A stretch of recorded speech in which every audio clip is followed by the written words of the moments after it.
Hey everybody, it's your old pal Brian Hunt. Welcome to another episode of 60 Seconds of Risk. And today I want to talk to you about a topic we've sort of touched on in the past, talking about umbrella insurance, but really I want to talk about the next level of that, which is called excess layers. We're building an excess tower. And let's walk through the basics though before we kind of get into the excess. If you've seen my episodes before, if you go back and look at episode number 27, we talked about the umbrella insurance.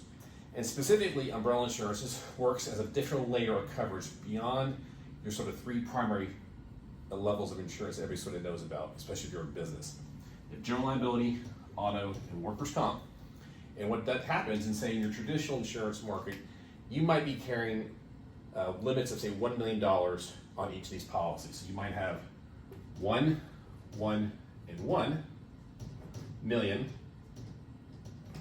on each of these policies.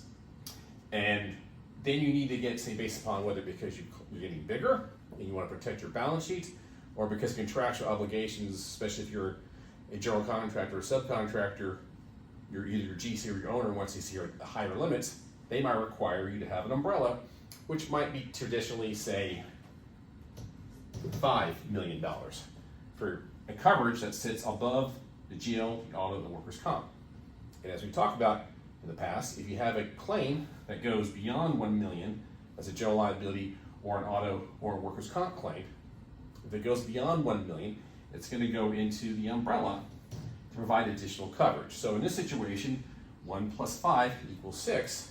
So you would actually have $6 million of coverage in any one of these claims if it was a GL, auto, or workers' comp related.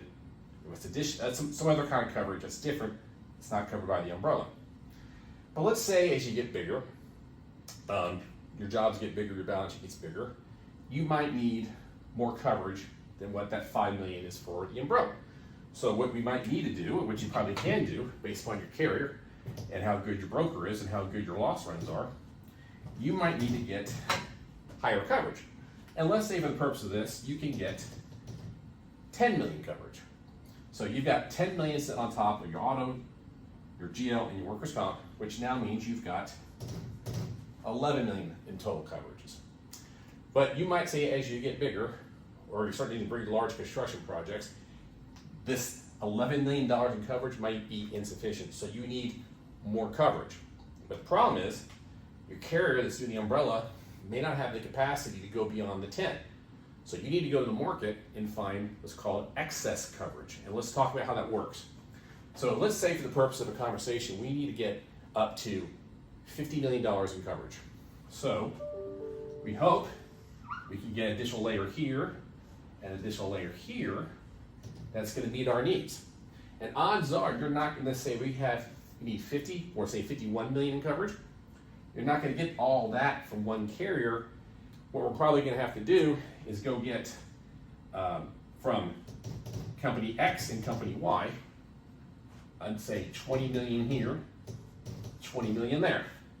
So now as you kind of go up the ladder, we've got 1 plus 10 is 11, 11 plus 20 is $31 million in coverage, and 31 plus 20 is $51 million in coverage. So in this situation, you've got 2 additional excess layers of coverage to meet your contractual obligation to hit the target of, again, this situation, at least 50 million in coverage. Here's the thing you need to understand though. This can be complicated and it can blow up in your face if you don't understand the basics.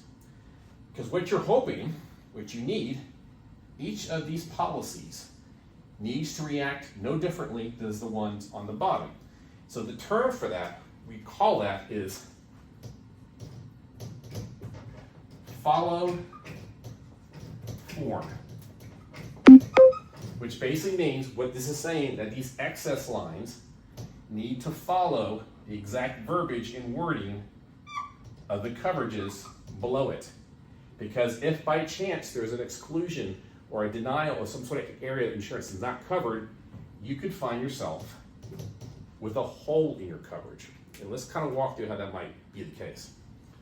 Let's say we have a claim that deals with general liability and you're a construction firm, and you're a construction firm that actually does a little bit of residential work, but your majority commercial.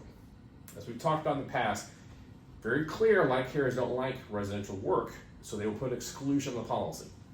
So let's say for the purpose of this conversation, we have a $50 million claim.